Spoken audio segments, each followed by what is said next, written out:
Découvrons ensemble le milieu associatif de notre Grand Sud avec les animateurs de Fréquence Évasion. Attention, restez en notre compagnie, c'est dans quelques instants sur Fréquence Évasion. La planète, les animaux et les hommes craignent pour leur santé et leur avenir. Dans quelques instants, nous allons ouvrir un nouveau dossier protection de l'environnement. Loisirs, culture, environnement, économie. Sur Fréquence Évasion, l'info dans le Sud est sans limite. Fréquence Évasion, la culture du Grand Sud.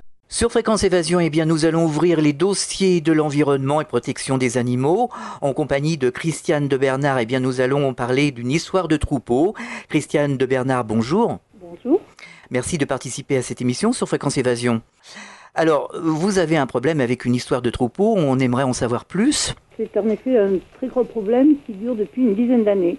Au dire des voisins et puis des gendarmes, des maires, du patelin. L'éleveur se trouve sur 2 communes dans le Cantal, à Ide et à Champs-sur-Tarentaine. Cette région est couverte par le sénateur-maire Roger Besse, maire d'Ide.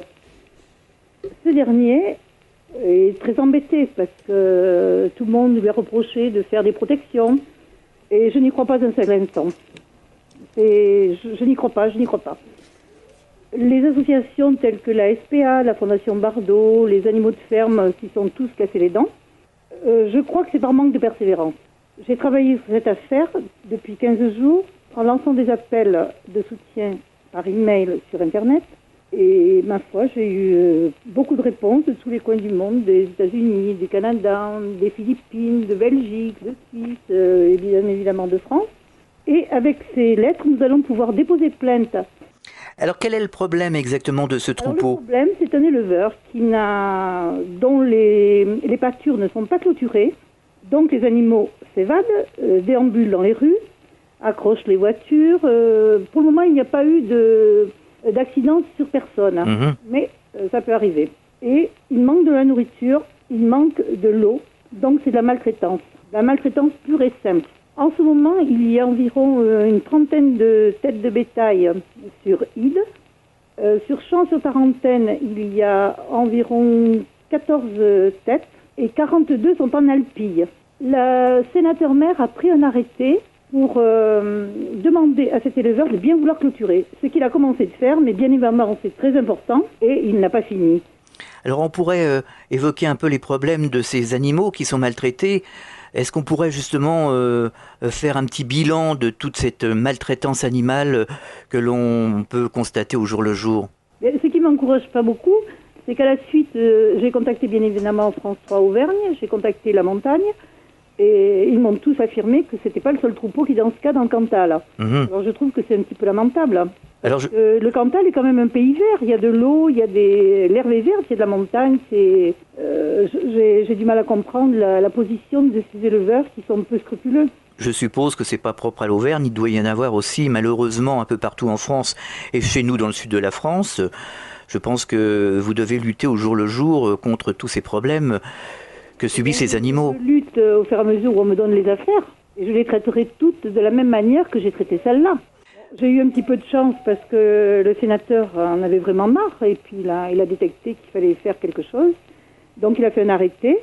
Mais j'ai un petit peu de mal avec le maire de Champs-sur-Tarentaine qui normalement aurait dû agir depuis longtemps puisque la résidence de l'éleveur est à Champs-sur-Tarentaine. À votre avis, que faudrait-il faire justement pour éviter cette maltraitance animale ? Il faut que les gens qui côtoient ces gens-là nous le disent, puis dénoncent et puis nous ferons des actions. Est-ce qu'il y a des lois justement au niveau du gouvernement ? Est-ce qu'il y a des propositions justement ? Est-ce qu'on avance ? Vous savez que la loi, elle existe, mais elle n'est pas appliquée. Moi, j'agis aussi, j'ai demandé à ce que le maire agisse en fonction de l'article R214-18 du Code rural. Il dit il est interdit de garder en plein air des animaux des espèces bovins, ovines, caprines et des équidés lorsqu'il n'existe pas de dispositif et d'installation destinés à éviter les souffrances qui pourraient résulter des variations climatiques. Lorsque l'absence de clôture, d'obstacles naturels ou de dispositifs d'attache ou de contention en nombre suffisant est de nature à leur faire courir un risque d'accident. Alors, je pense que rien qu'avec ça, les maires ils pourraient faire des requêtes tout à fait légales. Quels sont les problèmes que vous rencontrez au quotidien ?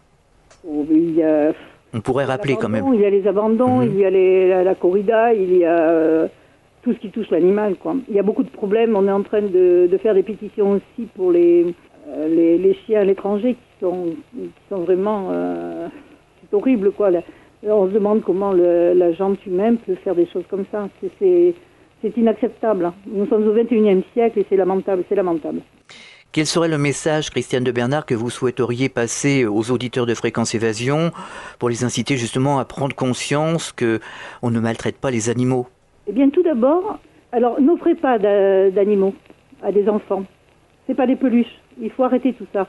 Parce que tous ces animaux, quand ils partent en vacances, on les retrouve attachés au bord des routes.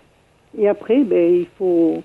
Ou ils sont euthanasiés, ou ils vagabondent, ou ils crèvent, c'est pas bien, quoi. Il faut surtout pas offrir un animal. Il faut demander avant. Savoir qu'on le prend pour une quinzaine d'années, si on offre un chien et un chat une vingtaine d'années. C'est une responsabilité, hein? Ah, tout à fait. C'est comme un enfant. Alors le problème, c'est qu'on ne cesse de le répéter année par année et qu'on n'a pas l'impression que les choses changent pour autant.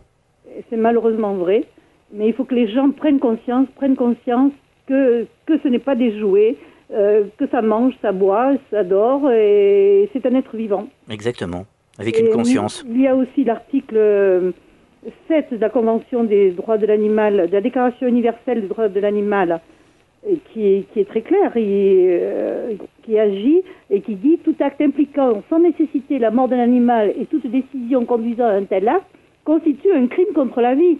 Alors que peut-on faire, Christiane de Bernard, pour vous aider? Dénoncer sans avoir peur, même anonymement. Nous ferons une enquête derrière et nous vérifierons. Je travaille avec les gendarmes et je pense qu'il faut vraiment qu'ils nous aident.